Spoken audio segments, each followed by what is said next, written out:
ब्रज का वैरागी माधवदास और श्री कान्हा जी का प्रेम सत्य घटना पर आधारित। माधवदास एक साधारण व्यक्ति थे जो शहर की चकाचौंध छोड़कर वृंदावन में बस गए थे।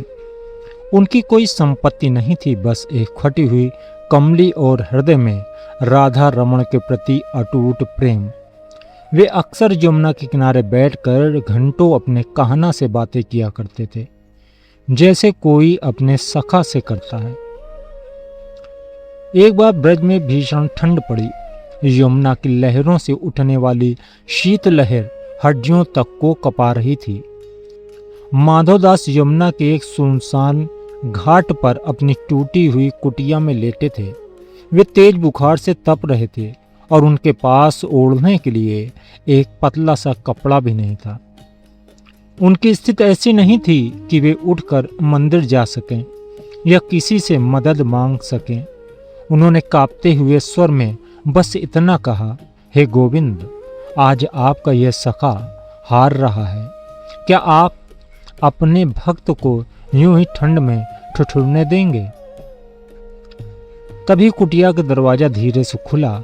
एक छोटा सा बालक, जिसकी उम्र मुश्किल से 8-9 साल रही होगी, अंदर आया। उसके हाथ में एक बहुत ही सुंदर रेशमी और गर्म पीतांबर अर्थात पीला वस्त्र था। उस बालक की आंखों में एक अजीब सी चमक थी और उसके शरीर से चंदन की दिव्य सुगंध आ रही थी। बालक ने कहा, बाबा, मंदिर के पुजारी जी ने यह आपके लिए भेजा है और उन्होंने कहा है कि आज रात बहुत ठंड है, इसे ओढ़ लो। माधवदास ने कहा, बेटा, पुजारी जी को मेरा पता कैसे चला और तुम इतनी रात को अकेले? बालक ने कहा, वो सब छोड़ो बाबा, बस इसे ओढ़ लो। बालक ने वस्त्र माधवदास पर डाला और देखते ही देखते अंधेरे में ओझल हो गया। उस वस्त्र के स्पर्श मात्र से माधवदास का बुखार उतर गया और उन्हें ऐसी नींद आई जैसे पहले कभी नहीं आई थी। अगली सुबह जब बांके बिहारी मंदिर के पट खुले तो पूरे वृंदावन में हड़कंप मच गया। मंदिर के गर्भगृह के भीतर भगवान की मूर्ति पर जो कीमती स्वर्ण जड़ित पीतांबर थी वह गायब था। पुजारी परेशान थे, सुरक्षा के पुख्ता इंतजाम थे, फिर वस्त्र कहाँ गया? तभी एक भक्त भागता हुआ आया और उसने बताया कि यमुना किनारे एक साधु वही दिव्य पीतांबर ओढ़े सो रहा है। भीड़ माधवदास की कुटिया पर पहुंची।